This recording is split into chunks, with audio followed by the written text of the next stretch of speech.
On this episode, we're talking Mello-Roos tax and how do we get your property to be tagged as a hot home. You ask real estate questions, and I answer them. This is the Ask Daniel Los Angeles Show.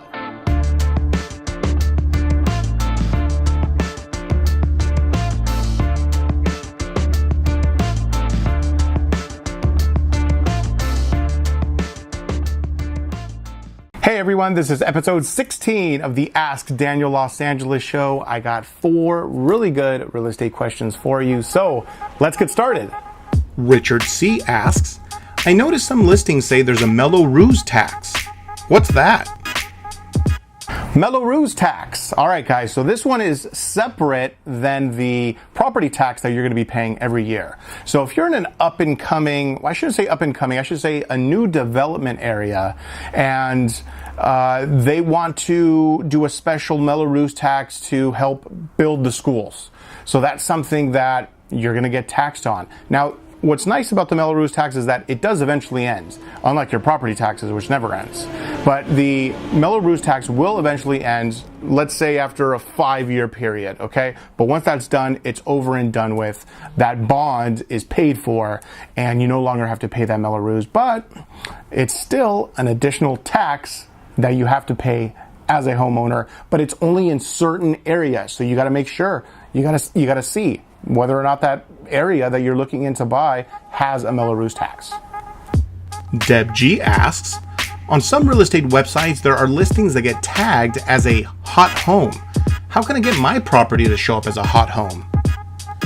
Hot home status is something that you see on Redfin. So if your listing is doing really well, getting lots of views, lots of people are saving it, and what saving means is that they save it to their profile so that they can look it up later, or they get emailed any type of updates on the property. So if you have a lot of views, a lot of saves, that's what makes it a hot home. I mean, but you have to have a lot of views and a lot of saves, okay? So you get the hot home status, and what it says is that this property has a 90% chance of selling within the next 3 days. You better go look at it before it's gone. That's essentially what hot home means. And what's really nice is that as a listing agent, they give me the option of submitting an offer deadline on the property. And that's really great because you can now talk directly to the people who have saved the property, and you can say, hey, you better hurry up and submit an offer on this property because it's going to go soon. The offer deadline is Wednesday at 2 p.m. And that's a feature that you don't get with any other website. So that's really nice. But remember, the hot home status is something that cannot be purchased. It has to be earned, and that's earned with good marketing by your real estate agent. Sam asks, I'm thinking about selling my condo. What are some of the must-haves for a buyer? Condo buyers are completely different than single-family home buyers. Condo buyers, they just want to move into the property and not do any remodeling, not touch anything for the most part. And so the must-haves are going to be, number one, you need central AC and heat. All right, out here in LA, it gets hot. That's a must. Number two, side-by-side parking spots. If you have tandem, that's okay. If you have one spot only, that's not so great. If you have no parking, that's a big problem. So you're going to want 2 side-by-side parking spots. Number 3, in-unit washer and dryer. If the complex has washer and dryer, that's fine. But if you have it in-unit, that's how you're going to get top dollar. So those are really the 3 things that buyers must have in a condo. Margot and John ask, I got a voicemail from someone saying that they want to buy my house for top dollar. Is this a scam? It might be a scam. It also might be completely legit.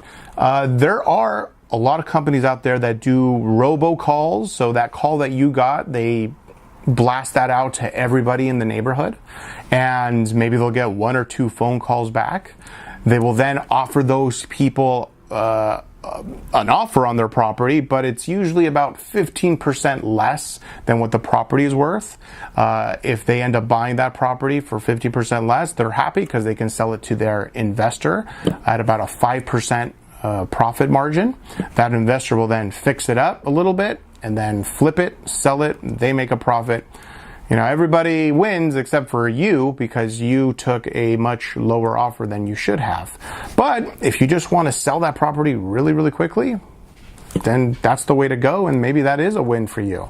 But if you want absolute top dollar for your property, put the home on the market, let everybody know that it's for sale. That's how you get a bidding war. That's how you get top dollar.